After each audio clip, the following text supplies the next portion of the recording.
Өнөөдрийн үлгэрээрээ би танарт жавар үгнийг уншиж өгөх болно. Нэгэн өвгөн охинтойгоо амьдран суудаг байжээ. Тэр өвгөн нэгэн эмгэнтэй сууж гин. Тэр эмгэн нь бас л нэг охинтой юм санджээ. Хойд ээжийн гар харна гэдэг ямар хэцүү байдгийг хүн бүхэн мэдэн шүү дээ. Охин ажиллаж хийсэн загнуулна, бас ажил хийсэнгүй гэж нэг загнуулна.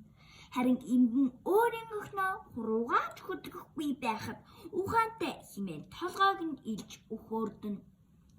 Өвгөний охин үүр цайхаас өмнө гэрээ цэвэрлээд маалаа тижээгээд усаа зүүж түлээгээ хагалсан ч энэ бүхэн эмгэнд таалагдсангүй гин. Гадаа ширүүн салхи намжсан ч харин эмгэний уур намжсангүй.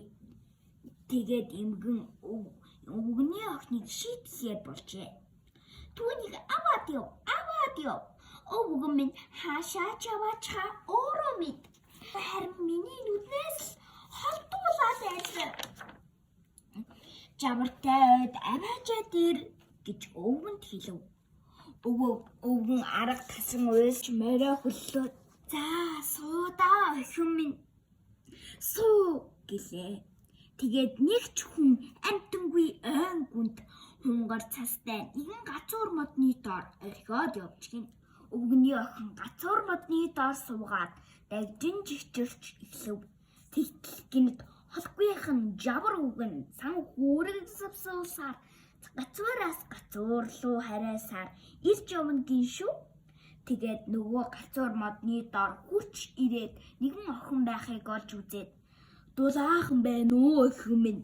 Дулаахан байна уу?" гэж асуухад охин арай ядан дугна. "Дулаахан байна аа. Өвөө минь дулаахан байна" гэж хариулав. Жавар өвгөн тэгтэл бүр хүчтэй өглээж гин. Дахин "Дулаахан байна уу охин минь? Дулаахан байна уу улаахан минь? Дулаахан байна уу охин минь" гэхэд охин арай ядан дугарч "Дулаахан байна аа өвөө минь" гэлээ.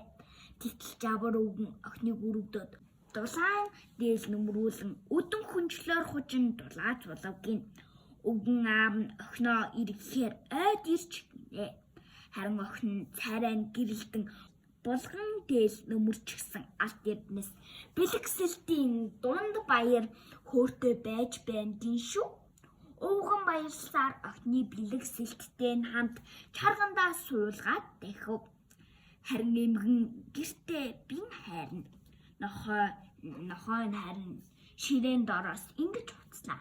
Хав өвгөний охин алт эрдэнэстэй ирж явнаа. Эмгэний охинтой чигэрлэхгүй дээ гэв.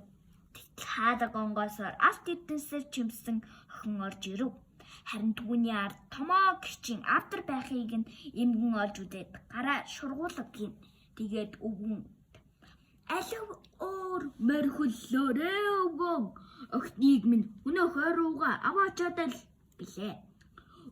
Өвгөн ч эмгэний хэлснээр охины чарган дээр суулган сан хүүрэг татуулсан явлаа гин шүү.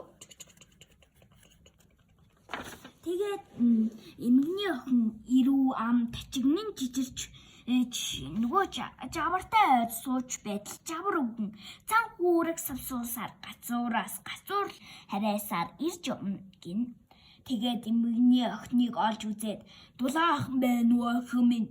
гэхэд охин түнд "Бүр хөлтгөн байна. Битгий үгээд байгаа ч өвөөгүй минь" гэхэд жавар өвгөн ч улам хүчтэй үлээв гин. Тэгээд дахин "Дулаахан байна уу охин минь?